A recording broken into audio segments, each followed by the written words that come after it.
that. That'll be a great round right there.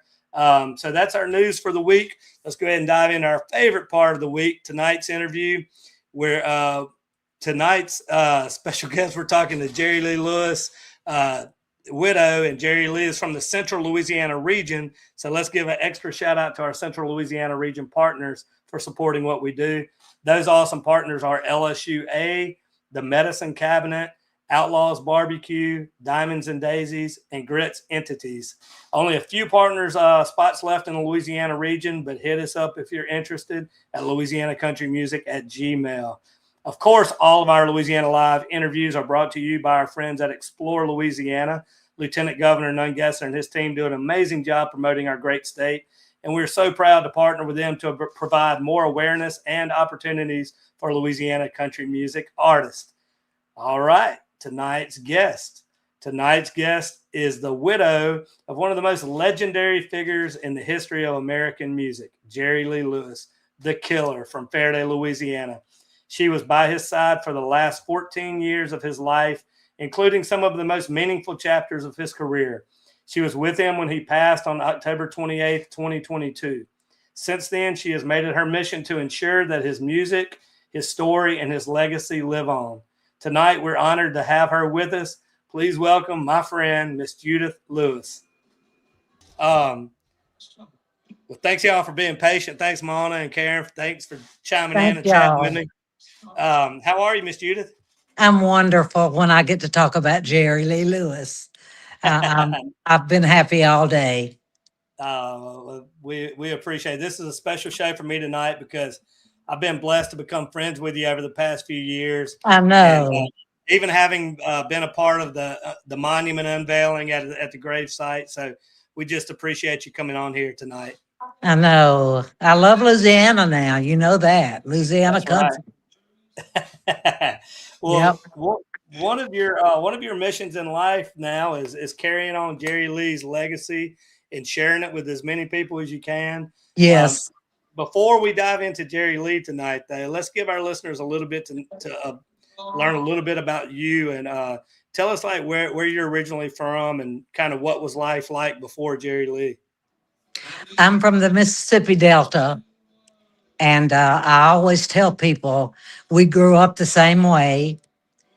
We had the same parenting. Our parents were just alike. Our daddy just moved a lot, but my daddy was a sharecropper, and he actually did more cotton bales per acre than anybody in Mississippi.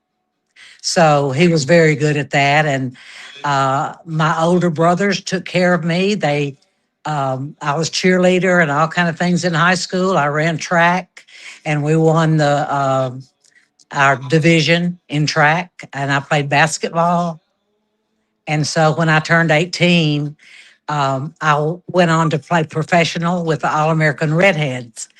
They're no longer in business because the scholarships took all the girls that were eligible for the All-American Redheads. So when that happened, then Mr. Moore just didn't have the Redheads anymore. But they started in 1936 and ended in the 80s, I think. I played in 71 to 72. Wow. I didn't know that. You didn't know I was a redhead? I didn't know that. I traveled all over the United States, Mexico, and Canada. Well, now I know not to play you in basketball. Yeah, I got to get back in shape, though. I had I had that accident with my hip, so I had to stay. I couldn't do Jerry for 2 months. I had to recover from hip replacement, but God has got me through this and Jerry's spirit, and I started helping his legacy and getting his legacy out there about 2 months after he passed away. So I've been doing it going on 3 years. Yeah, you're doing a wonderful job at it. So tell us a little bit about how you guys met and fell in love and all of that good stuff. Well, it's not a real happy beginning because he was very, very sick with pneumonia and shingles. And I was selected by the Brown family to go help take care of him. And he was so sick. And Phoebe, his daughter, was sick also. The caretakers had left.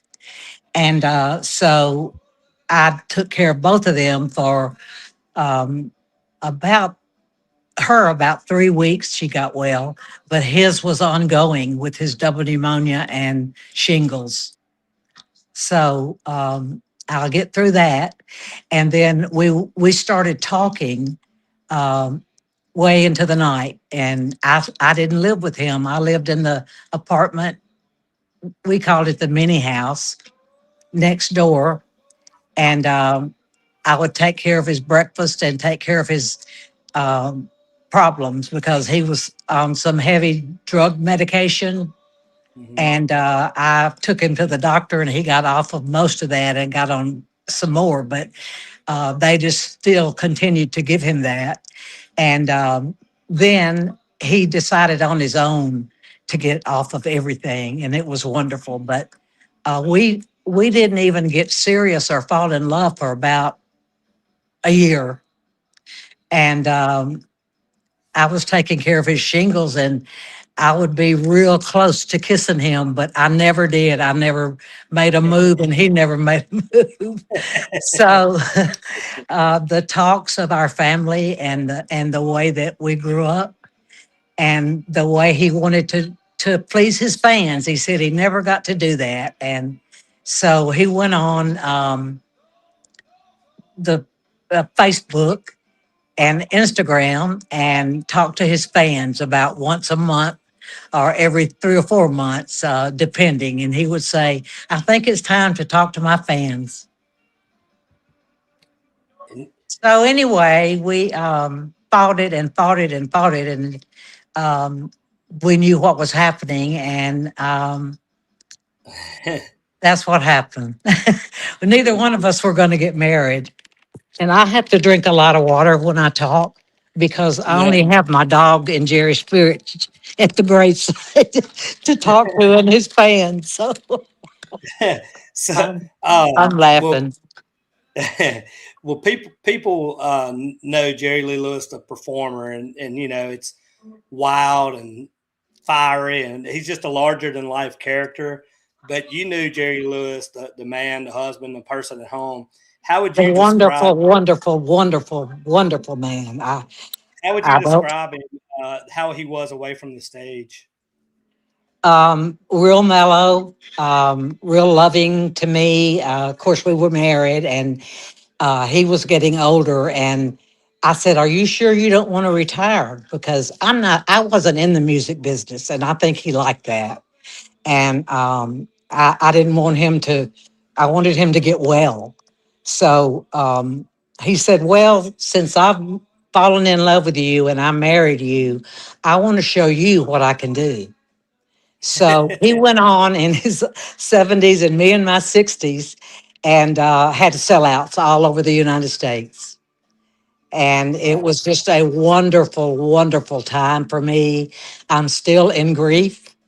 The only relief I get, Ronnie, and you Louisiana people, are being with his fans. They have made my life complete.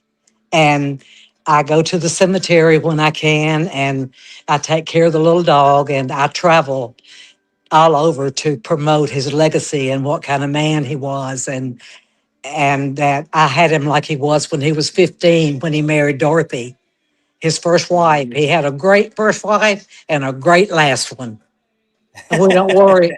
We don't worry about what's in between because those people are still out there trying to slander him, and I'm going to tell the truth about it pretty soon when they get my documentary done. I know everything about him. He confided everything into me. Um, I went all over Ferriday. I don't know a lot about Natchez. I'm just learning about it, and that Mm. he played down under in Natchez. And Under so the I get off the hill. subject a lot when I talk about him. So you got to ask me some more questions. So, so I've read that we've talked in the past, and you said that he really got deep in his faith later in life, and you told me that you told me that in the past, but what do you think that transformation into a closer relationship with God meant to him as he got older? Well, I want to tell you and the Louisiana people and anybody that's listening to this podcast, he never lost his love of God and his acceptance of Jesus Christ. He just went off on the wrong path for quite a Mhm. while. He had no support.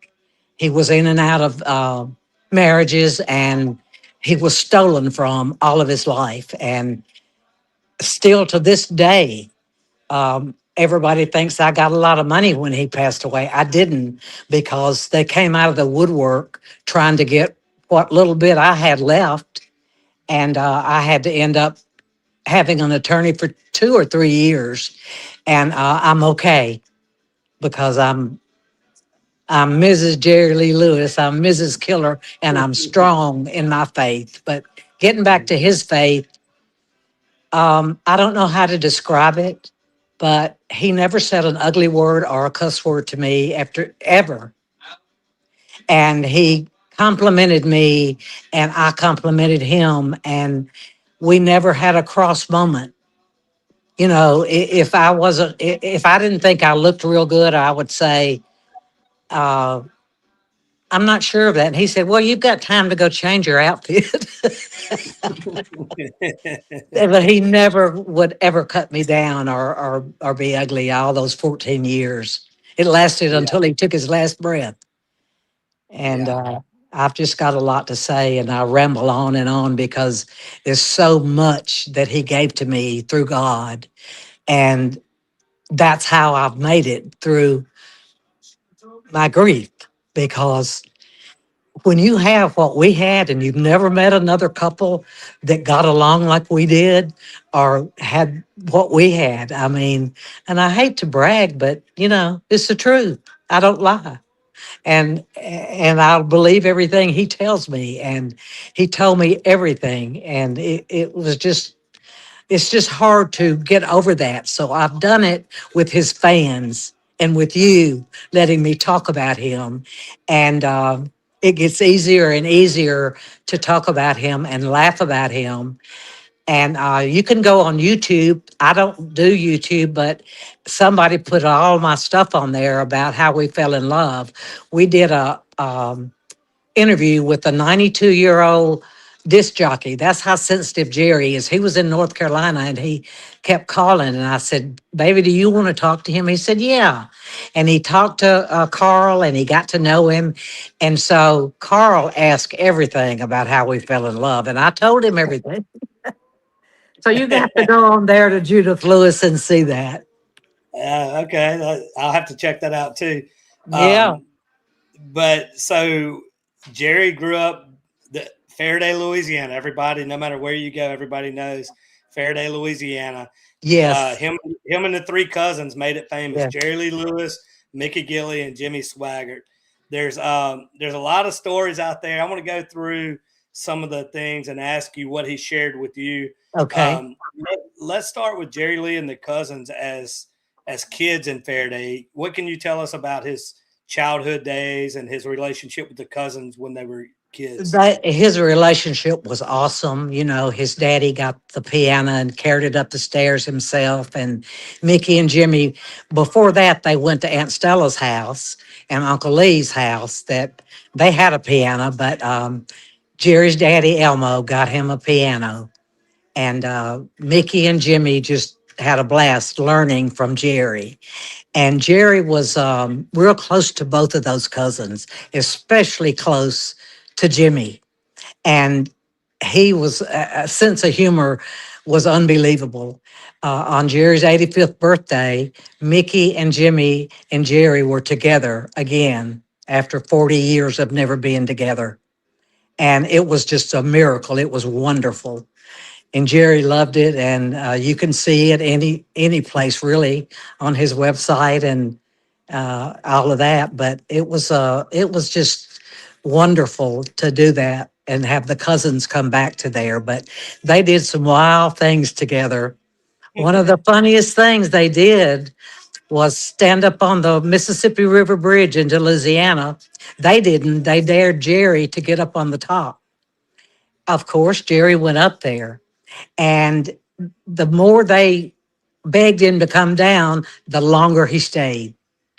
And when he got older and went across it, he said, I just can't believe I did that. I was about But to he say, did. And I had an artist paint me a picture of the Mississippi River Bridge with the little bitty Mickey and Jimmy down there and Jerry up on top of the bridge. So you'll have to see that sometime. I Okay. think I saw it at your house. You Is it? did? I think I did. Yeah. That's hilarious. There's yeah. That's a So real funny. I mean, it's amazing that three kids from a little town like Ferriday, Louisiana, grew up to do what they all individually accomplished. I mean, they all three accomplished amazing things individually, and it's just it's almost unbelievable if you really think about it.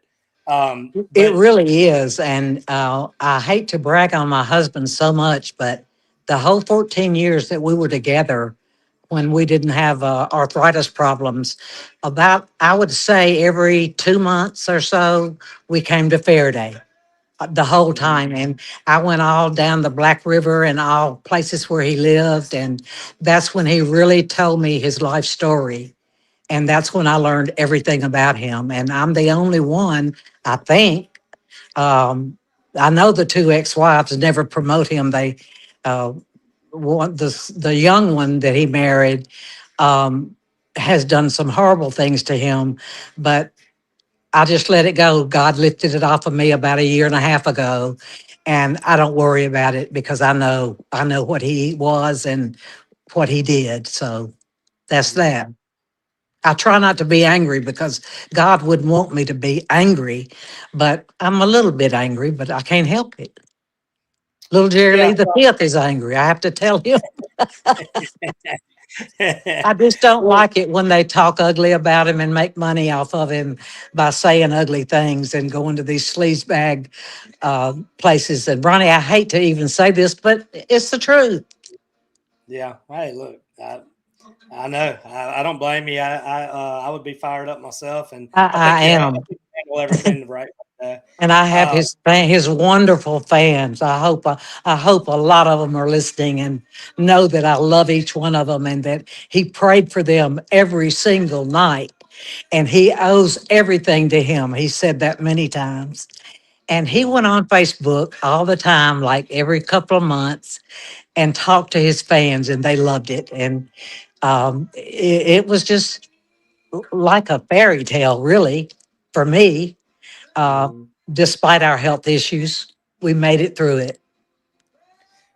Well, he was deeply influenced by what he heard at Haney's Big House. Yes, So yes. for those that don't know, that's a little juke joints across the tracks in Ferriday where he would sneak in and listen to blues. And did he talk much about that time of his life? Did he tell you much about that? Oh, yeah, he did, especially on his 85th. Him and Jimmy, we were in the car with Jimmy, taking him over to the ranch, and I held up a rock and roll T-shirt. I said, "Come on, Jimmy, I know you'll wear this T-shirt."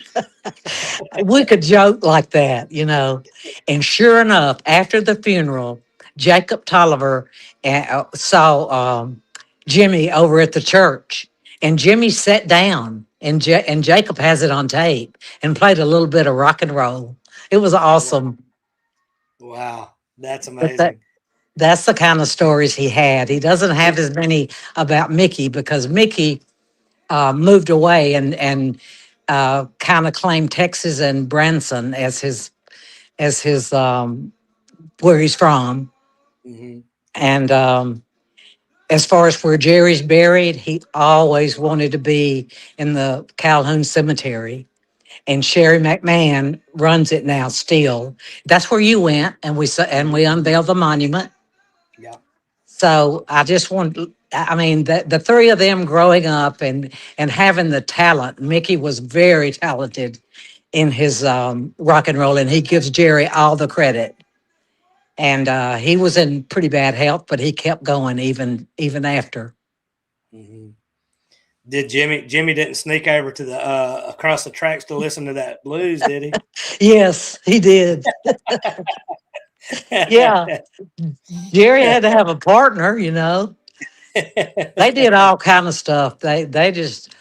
They did all kind of stuff, and How do you think? How do I you hope the think man's Ferriday? not still living that they stole the railroad ties from, because he was selling them for 20, I think $20, and Jimmy and Jerry stole a railroad tie, and a week later they took it back to the guy and sold it to him. How do you? Oh, it's just all kind of stories I heard from Jimmy and Jerry, and they would laugh until the tears would come out their eyes. And it's just that's the same way Chris Christopherson laughed with Jerry. Jerry would be just real somber, and he could say things, and I would crack up laughing always, and he'd just keep a straight face. But he was a bundle of comic stuff, and it was I just can't say enough about it. It was like an angel on earth for me, and he said I was his angel on earth. So he picked out uh, the cemetery, the monument, and all of that. So he just wanted that, and then he's got a big bronze thing at in South Haven because the mayor knew what Jerry did for that town. They've got an amphitheater. Jerry played for free for 2 or 3, I think 2 or 3 years. He would do concerts and not Wow. charge.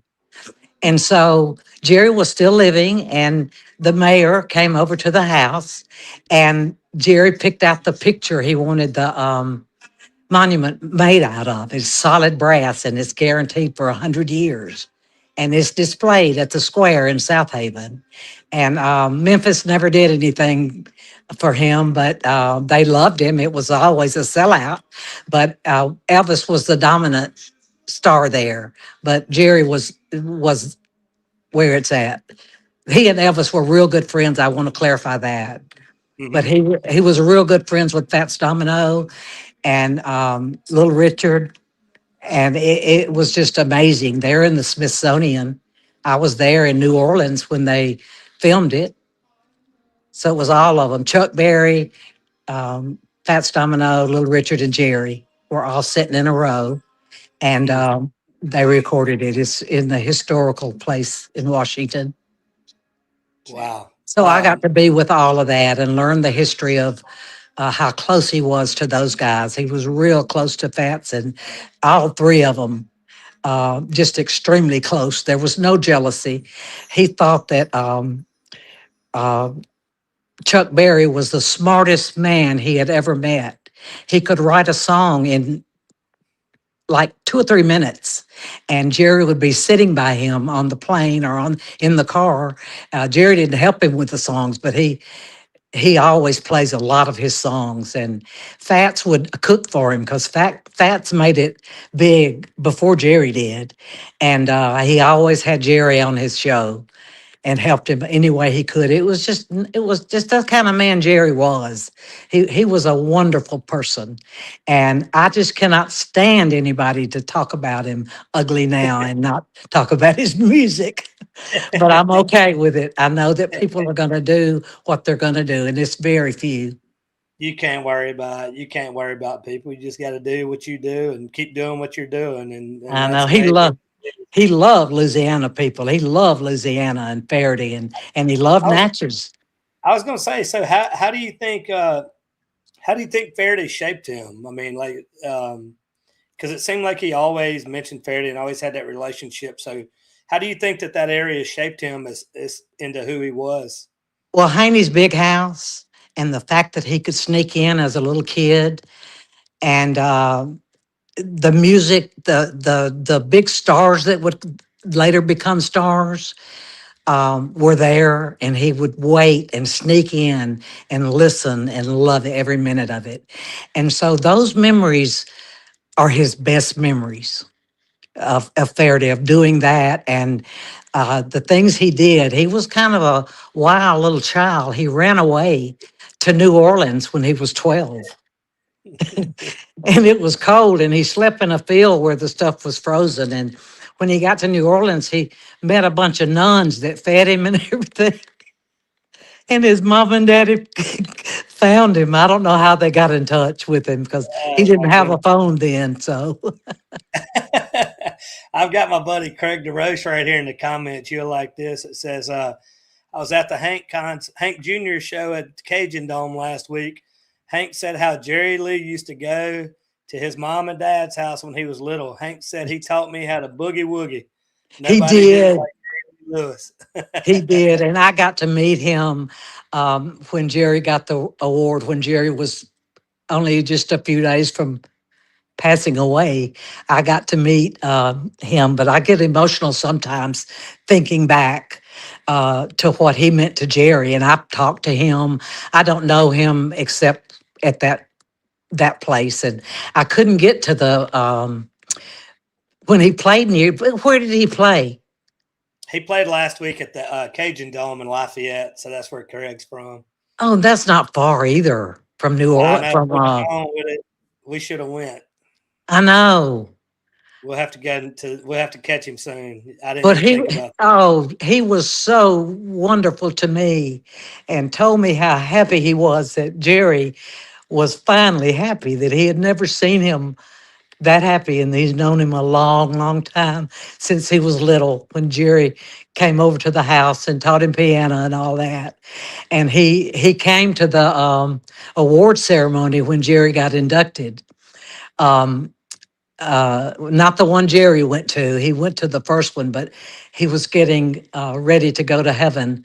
And I was in shock when he would say he was ready, but he said, "For you, I'm staying a little bit longer." He worked really, really hard. I've gone back and looked at what he did and how many shows and how hard he worked when they tried to ruin him from marrying the cousin. And it didn't ruin him. And Linda Gale is carrying on his legacy. She is amazing. Since she got with Cleopatra Records, she has just really been talking about him and wrote a song about him herself that's wonderful. And I'm going to see her in London. She's going over there to perform, and they're honoring me over there for Jerry. And let me tell you, those people worshiped Jerry, Oh, I and know. they're crazy. It's unbelievable when we played there a couple of times. Lloyd Webber owned the place that we played at, and he came backstage and got on his knees and gave Jerry this beautiful statue thing and a picture, and it's in the ranch now. I gave the ranch back everything to make it like it was when it got stolen from us. So it's okay now. Everything's fine. I have a key. Lee has a key, and we go to all the functions, and it's just amazing. What did he? Let's go back just a little bit. What did he? He showed up at Sun Records in 1956 as a young man from Ferriday with just something to prove. What did he ever talk about that time and kind of He his did. thought? It wasn't real happy times because he had gone to Nashville, and the Nashville people said if he had a guitar, he might make it. So they didn't do I anything didn't with know that. him.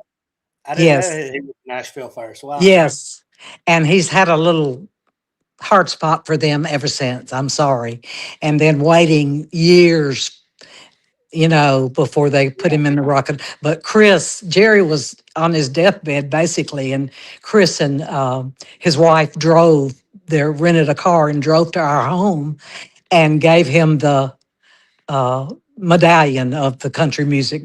Chris presented it to him, and it was really wonderful. And That's Chris pretty. knew everything then. I mean, he knew everything way back in the past, but they were really close friends. Him and Tom Jones were his two best friends. Yeah, and Chris just passed not too terribly long ago. Yes, and I got to see him in June, and he passed after it was. I went in June of 22. No, 24. Yeah. Yeah, 2 years ago, and I got to hug his neck, and he was just not doing well. They diagnosed him with Alzheimer's and gave him all that medicine for Alzheimer's for several years. And they took him to his heart specialist. He had had a stent, and they did all kind of work with the heart people, and he did not have it. He had been bitten by a tick. He had deer tick fever. So it wasn't even Alzheimer's, but it had already done the damage. Wow, But he I didn't know. still remembered Jerry. He still remembered him, and he remembered me whenever I hugged his neck. But Wow. Um, so in the I think it was in 1960, if I'm not mistaken. So Jerry Lee really kind of dove into the country, kind of reinvented himself as a country artist almost. yeah, Um, some of my favorites, like "What Made Milwaukee Famous," I've shared that with you before. I love yes. that one. I was curious, how do you think he enjoyed the country part of his career versus the rock and roll? I think he liked it equal. I really do. He just got a bad rap from Nashville, and he did not say profanity on that show like they said he did. I think he said mother humper, but he did not. He didn't say the real bad word.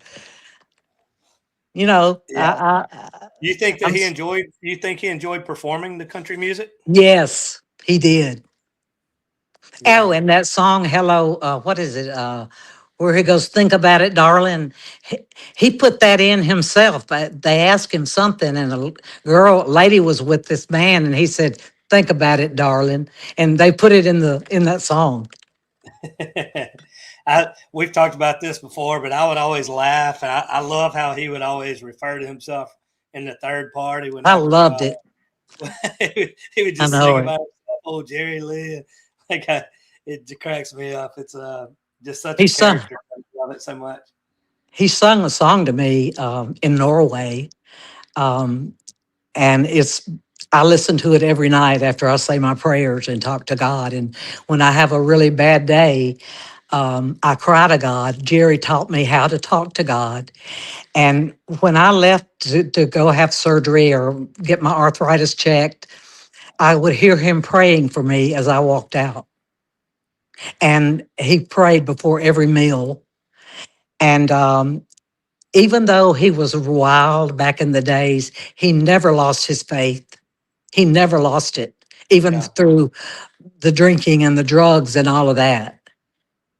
yeah, And the one truthful thing the child bride said about him that I really appreciated, she said, I never saw him take a drug. She said that to wow, me. yeah. And Hmm. I thought that was wonderful, as much as she tagged around him before and after the divorce. So, Yeah.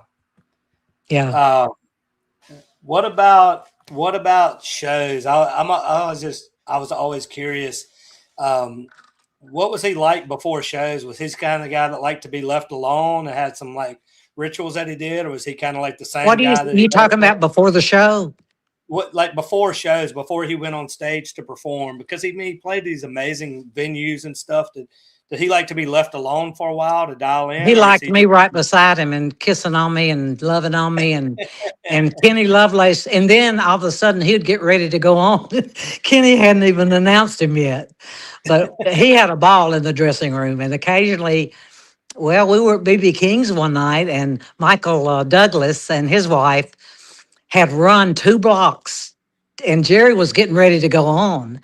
And he doesn't do it for many people, but he held going on stage for Michael Douglas, and Michael was like a little kid. And this was only like maybe 8 years ago, 7 or 8 years ago at BB King's. And and I remember him just getting right up to Jerry and telling me to get the camera and take pictures. And so I've got pictures of him with that. So mm, um, he never got nervous. But when he got ready to go on, no matter what was going on, he would walk out right in the middle of Kenny singing Boney Maroney or something. And they all just accepted it. And uh, you the most memorable show was not Jazz Fest. That was good too when Elton John came in sweating to meet him. Um, I'm trying to think of where it was, what it was called in Chicago. Jerry was unbelievable. And when he got off stage, he went to all the other artists that were gathered at the side and shook every one of them's hand. It was a wild type of Yeah, I'm trying to musicians. think of the But festival up there. you remember it? I know the festival that you're talking about, but it's yeah, but The I, name escapes me. We've done so many, but that Riot Fest. I think that wasn't that Riot Fest? that's not the one I was thinking of. But it I guess it doesn't matter. But Jazz yeah, Fest. Maybe it's it a was. big one. It was big. It was big. So We I spent 14 years, um, and 3 years after he passed away, fighting demons of that tried to get anything that he had, and lawsuits. It was horrible, but God blessed me. I didn't have to just use my IRA account and a couple of others to pay him off, and it was just it was horrible on me to try to mourn for my husband and deal with that. But God came through for me, and I just believe it hadn't been for Jerry, and I felt his spirit with me, driving me to deal with those people while I was trying to mourn for him. They treated me awful. Doesn't matter anymore. It doesn't. It really yeah, doesn't. I know it's hard, but I don't want you to focus on them. I want you to I'm focus on not. the I'm good not. stuff. I'm not. Right. That's you're too sweet to worry about all those. Well, So I know, but I'm having to get ready to, blow the media up with what I've got to say. If nobody yeah. wants to believe it, they cannot believe it. I don't care, but I'm compelled to get it out, and I will get it out. That's the only thing that I haven't got out, that, and I can't help it. I don't want to hurt anybody. hmm I don't want to hurt her, and I forgave her. I forgave the demons in my life that hurt me because I don't want to go to hell. And Jerry was a big believer in forgiveness. hmm And he just was. And I can't say enough about him. I mean, he witnessed during the shows that I was with him, and he witnessed when I wasn't there. I got lots of letters because nobody opened his fan mail till I was there. They barely opened his fan mail, and it was stacked up 10 feet deep. It was unreal. It took me a year to get his place livable, but enough of that. The good things were really better than any of that. well, But we've I owe it to his fans, the Louisiana people, and his sister, Linda Gale, that's carrying on his legacy. Unbelievable. Her husband had cancer 4 or 5 years ago, and she still is just like Jerry when she gets on stage. She just turns 35 again, and she's getting she's on up there amazing. like me. She's amazing. You mentioned Elvis a little bit earlier, and Jerry Lee, and he knew Elvis in a private way that most people probably never had the chance to know Elvis. How do you think that their relationship was It was behind good. closed doors? It was good. Elvis came to him quite a bit for advice because despite what that movie made Jerry look bad, he hated that movie, Great Balls of Fire, because they made him like a comic character. But he wasn't. He was a genius. He was a genius in songwriting, and he said he just got tired of writing songs because he'd rather be out there playing the ones that he knew. He had some awesome Louisiana sayings and those kind of things. But Elvis actually called him a couple of days before he died, and Jerry was on tour, and he couldn't go be there. And he still, to the day he passed away, regretted not being there for Elvis because he always was, and people never knew. They always wanted to act like they were not friends, but they were. They were very good friends. Yeah. What about you mentioned some of the people earlier? the Johnny Cash, the Fats Domino, the Chuck Berry, Little Richard, so many. So I think we've talked before about Mick Jagger. Oh, What yeah. what was it like from your perspective to see all of these just huge superstars and their respect and admiration that they had for Jerry Lee? I loved it. We were invited to the Rock and Roll Hall of Fame as guests about 8 years ago, and the Beatles that are still living and their spouses, the widow of George Harrison, sat by me, but they fought who was going to sit at the main table with Jerry, and they all sat at his table, and all the people that were being inducted came over.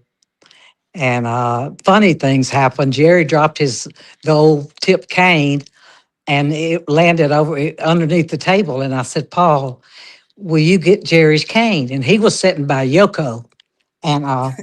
And so he got her to trade places and he never went back to that place. He stayed by Jerry the whole time and whispered in his ear. And so when we got back to the hotel, I said, what was he saying to you? And he said, he was just telling me the songs that inspired him that I did, you know. And That's John amazing. Lennon kissed his feet. You know that, don't you? You told me that. That's amazing. So how did that happen? I don't really know. Jerry just told me he was in London, and I don't know if he came backstage or what. And Jerry said, "You don't have to do that." I mean,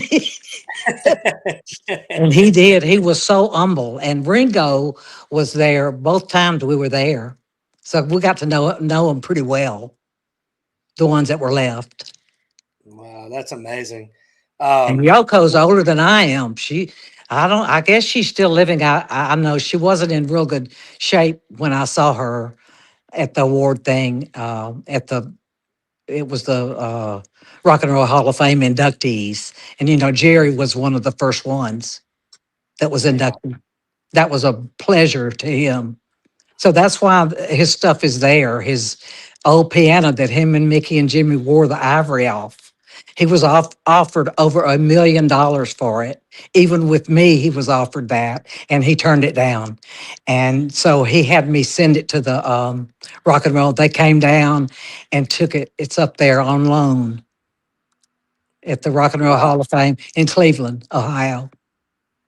Wow. You that's that's amazing story. I'm just trying to process just having the I Beatles hanging know. out. I know. Were there any artists? I think you mentioned some of them a little bit earlier, but were there any artists that Jerry Lee like really admired as maybe especially like piano players? You said Fats Domino came before him. Were there guys that he just really enjoyed being around and appreciated their music? Not really piano players. I'll have to say that because he was pretty much number one in piano of all of them, and he could play any of those music, Beethoven, Mozart, all of it. He could play all of it, and he played it for me, and it was awesome. It was wonderful to have those memories that he gave to me that nobody else had. But Lee, his son, I'm sure, but he was in a bad marriage with that woman. So, oh well. Oh well. um, Man, I was telling you before we came on, I was listening to the album Last Man Standing earlier today. It came out in 2006. It was such a great record, and uh, I think Jerry Lee was in the 70s when he recorded that. But I mean, it had everybody from Mick Jagger to Willie Nelson and some of the biggest stars on the planet on that album. Yeah, it Um, went gold. It was, and yeah, I it don't did. know if it might have platinum by now. I don't know. Did he ever talk about kind of what that album meant to him to do it with all of those big stars? Well, I don't really. I'm such an honest person that uh, his daughter and his manager went with him, and I stayed home and kept the puppies. I didn't go with him to the filming, and he was drugged up and missed a couple of days because of that. And he regretted it, and he got okay. But when he came back, he looked like a pauper in a wheelchair. And I looked at his daughter, and I looked at the manager, and I said, "He will never go without me again, never." And he never did. But he went through it because he loved Kid Rock and all the people that were there honoring him. He was very touched with it. So, Yeah, it's an uh, amazing record. I mean, everything he did musically was was amazing. Um, oh, his last two albums, one of them hasn't been released yet. The gospel album that he did in Nashville 6 years ago has not been released. When God raised his hands, he that's raised what I his. want to get. Well, before you dive into that, that's what I wanted to talk about real quick because Okay. I want to set the scene for the listeners because they might not know that. So he had a stroke in 2019. Is that correct? That affected his. Uh, Uh, yes. yeah. So Yeah. so he had a Yeah, stroke and because it it was affected 20, it was his hand. 2020 when we did the album So then after you his take him stroke. to Nashville and he's doing the gospel album. Um, and from my Yeah, understanding, I'll let you take it from here. But he was just going to sing the album and not play because of the stroke. Is that exactly. And because he okay? looked at me and he said, "Baby, did you tell T-Bone that I wasn't gonna play?" I said, "Yes, I did, baby, but the only seat they have for you is at the piano. And you can't sit out here." Everybody was ready. All the girls, the backup singers, James Burton, Kenny Lovelace, and everybody was in their position, and it was set up like Sun Studio. And he said, "Okay, I'll go sit at the piano." Well, Jacob Tolliver and Eric and all the people, Kenny Lovelace, all the band members saw this and witnessed it. When the first gospel song was sung, he raised up both his hands and played the whole album with both his hands and never did it again. Wow. Isn't After the that, isn't stroke. that just a miracle? It is a miracle. Yeah, Nobody it can is. tell me that they don't believe in miracles because I do. I So he do. just after the stroke just played for the last time right there.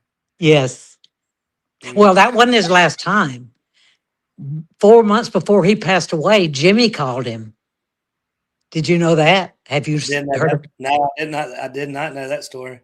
That's the boys from Ferriday. It's an awesome, awesome album. And Jimmy knew that Jerry wanted to do a gospel song. They've known it for 25 or 30 years. And with their schedules, they could never get together. J- Jimmy called and he didn't think that Jerry would even be able to do it, but he said, "I'm going to send a plane for y'all and y'all come down." So we stayed a week and Jacob Tolliver came and played the piano in the background of a lot of it. But Jerry played with his left hand with me sitting beside him in a chair and he loved it. And that album was it was wonderful and it's still out there available. It just keeps on selling because it was Jerry's wish that he did two recordings after his stroke. So I think that's a miracle in itself. That Because is a miracle. his voice, it changed a little bit. I noticed it, but most of the time it was fine. He could speak and everything, and he was just really religious on his exercising that right side and doing his leg presses and his arms. Unbelievable discipline to get ready, to get his body back ready. But he just Wow. had arthritis real bad, and I had to be away a couple of times with arthritis, but that didn't bother our love or anything like that. We still had it, and right up until he woke up, right before he passed away, he woke up and held me and kissed me and told me he loved me with all of his heart and soul, as plain as day. And I've never told anybody that, but somehow I can laugh about him and cry at the same time because nobody wants to hear that I'm still grieving. Not my family. They don't want to hear it. But I go to the cemetery and I talk to little Jerry Lee because he went in mourning too, his puppy, and he's asleep now. He knows that I'm busy. But those two dogs were so precious to Jerry, and we had a pet cemetery up at the ranch, and um, it was amazing. And I guess with you, Ronnie, I just get emotional because you really care about him. And the fans that listen about him and his fans today are so wonderful to me Yeah. because I'm keeping his music out there, trying to. And as I'm getting older, I'm climbing on up there, and but I will honor him till I take my last breath. Oh, I Yep. know you will. I know you will. And I don't want to keep you on here all night, but we'll land the plane. But so he passed away in October 28th of 2022, Yes, uh, and you were that right was his. there with him. Yes, held his hand and held him. I was just And gonna he say, asked for a shave. He wanted a shave. He woke up and made a motion of getting shaved. And Jonathan was in there with me. It was just the two of us. And after he got his shave, he just went peaceful, very peaceful.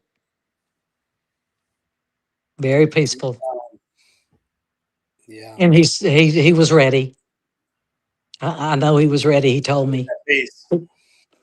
So I can talk about that with joy because I know he was ready. It wasn't like, I mean, I was devastated because I wasn't ready because I'd never had that type of love. And he had never had the type of love that I gave him, except with Dorothy when he was 15 or 16. But they were just kids. They were kids. But she never said anything bad about him her whole life. She only passed away a few years ago. And I got to know her. We weren't buddies, but I didn't meet her and talk with her. And she was so precious about him and about his faith and everything. So I can talk about that without crying because I'm glad he had that. And I'm glad we had what we had in the last days. Yeah. What I know that you maybe took a little criticism, so I want to give you a chance to speak on this as we wrap it up. But he's buried in Ferriday, Louisiana, at the family cemetery, like you mentioned. You've held firm that that's what he wanted to do and all of that. So talk about that decision and what it has meant to kind of honor his wishes on that. Can you still hear me okay? I can. Okay. Well, of course, they dogged me out because he wanted Faraday. And they wanted him to be in a big place like the big place in Natchez or Valdez. They have a real big place. And said no. He wanted Faraday, and he says it a lot when he's touring. Way before he married me, he said, "I want to be buried in the family cemetery, right out of Ferriday, Louisiana." And he says it very plain. And I just caught a lot of flack, and I caught a lot of flack because I gave him his monument. I did everything he wanted, everything. I got him Well, his pickup that he wanted. the monument's beautiful, and I was honored to share that moment with you. I And some know. fans came in. And what does it mean to you to have that monument out there for him? Well, that's why I moved to Natchez where we got married. So I would be near where his resting place was. And it's really hard on me to live by myself, but I go there all the time and I take little Jerry Lee the fifth. And I took both of the puppies regularly till my arthritis got kind of bad, but I can still walk. I use his gold tip cane and I walk proudly to talk about him, and I'm very strong. But when you really love Jerry like you do and care about his legacy and his fans, I do get emotional because that's what meant the most to him. And I pray for them every single night, every single night, every single one of Jerry Lee Lewis's fans all over the world. I, I know you do, and I know you mean that. I know you're genuine about it. So, Oh, yeah. I uh, don't lie. just, I just a don't couple lie more here. because, Go ahead. go Go ahead. ahead. I'm sorry. No, I was just going to say, when you tell the truth, you don't have to make up anything, you know? That's right. Well, That's, you talked about his relationships with the cousins and everything. So because I they both forgot. passed now. So as they got older, how do you think that relationship? How do you think their relationship was at the end? It was For wonderful. It really was. Mickey and his new wife came, Cindy. She is just awesome for him. They came to visit us several times, even after Jerry had his stroke. And Mickey was a survivor as well. He went through a terrible time uh, when he fell down the stairs. Jerry said he was too tight. He probably had every dime he ever made to hire somebody to move that couch. He said he never should have done that. Just drop my water bottle, but that's okay. Yeah. Well, we're gonna like I said, we're gonna land the plane and let you wrap up Okay. and get on with your night. But I'm Well, I really just want glad. to tell the fans that listen how much they really mean to me since he's gone, and how much it does for me. And that's kind of selfish, but I can't help it. I love them because they give me strength, and you give me strength, Ronnie, for asking me to talk about him.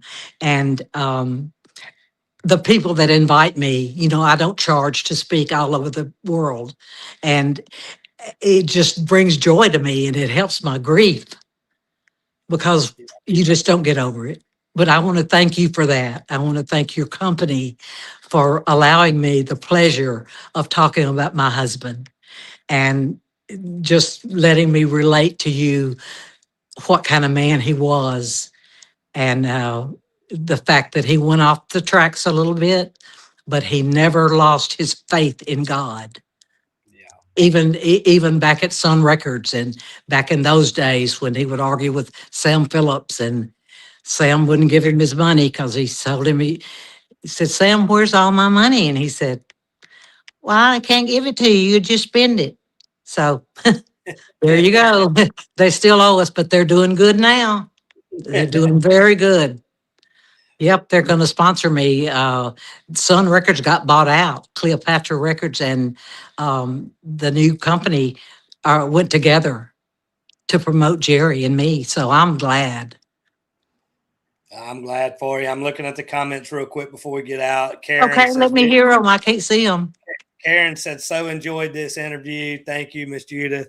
Karen tunes in every week. She's an amazing person, and she loves supporting the artist. Bubba Ploche says, we love you both. And then Bubba said a minute ago that he said, my mother-in-law is a Lamprich and grew up with Jerry and Jimmy. So I don't know. Oh, I don't know that last name, but no telling. there's no telling. There's really Yeah. no telling. But I But wanted to promote Linda Gale too because she loved him. And there's a picture of her on Facebook when she was little, like 11 years old. I think she went on tour with him when she was 12 or 13. I'll have to ask her. We talk every day or so, or text. So we got to pray for her husband. He's going to have surgery pretty soon, and just say a prayer for him and for her, because she keeps going, and she's older than me, and I'm old. So we'll have to get her on the show sometime before too I long. know that would be Yeah. great.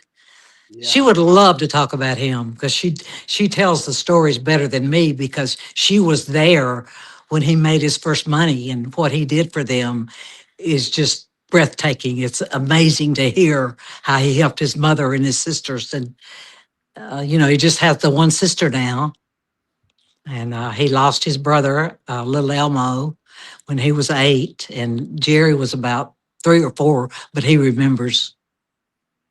Yeah.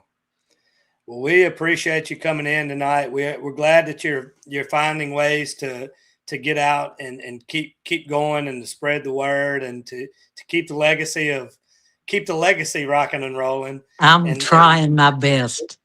it's a good way to deal with that grief, and it's a good powerful way to do that. And I'm right here. I'm not far from you, so you know that. So just let me know if you need anything, and just give me a call or text or whatever, and I'm here. I'll I'm here. catch you in between. I'll catch you in between. You are very busy, and I always hate to bother someone that's that busy.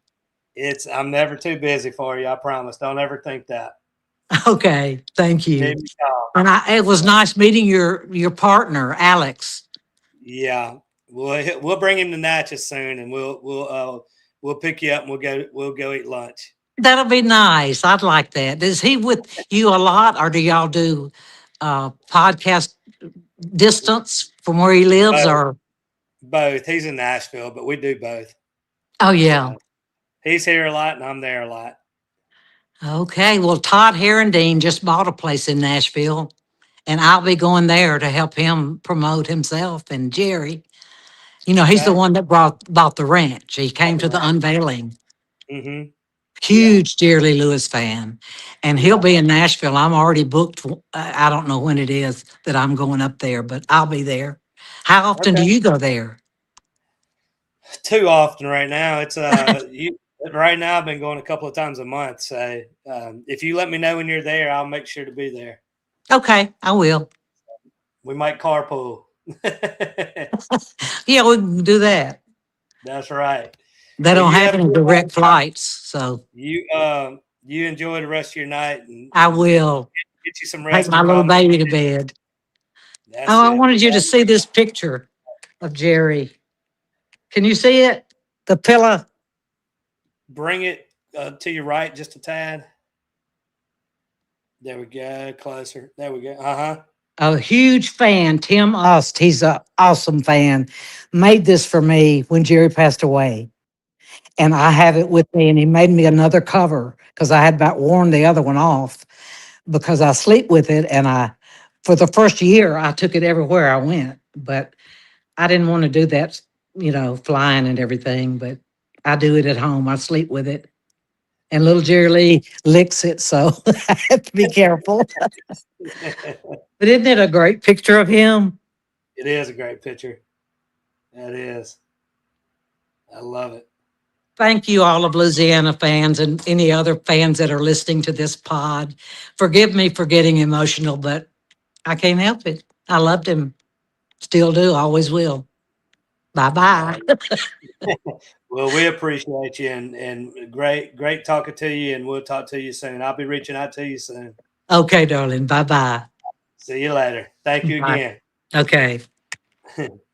All right, guys. Well, thank you so much to Miss Judith for coming on. It's always an honor to sit down with her and have her share some of those stories. And I just love her passion and her commitment to just carrying on Jerry Lee's legacy. And it's just a really positive way to get that grief out, I think. So just congrats to her, and make sure to support her when you can. And I'll have to get her around Louisiana some and bring her around and do some speaking around the state. So anyway, if you guys enjoyed the show tonight, make sure to tune in every Tuesday night at 7:00.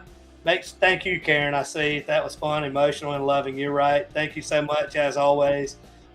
Again, thank you, guys. Make sure to follow, like, share, comment, and all those things. Help us show the world what Louisiana country music is all about. Thank you all for tuning in. God bless all of our Louisiana folks out there. Enjoy the rest of your week. We'll see you next Tuesday night right here on Louisiana Country Music Live.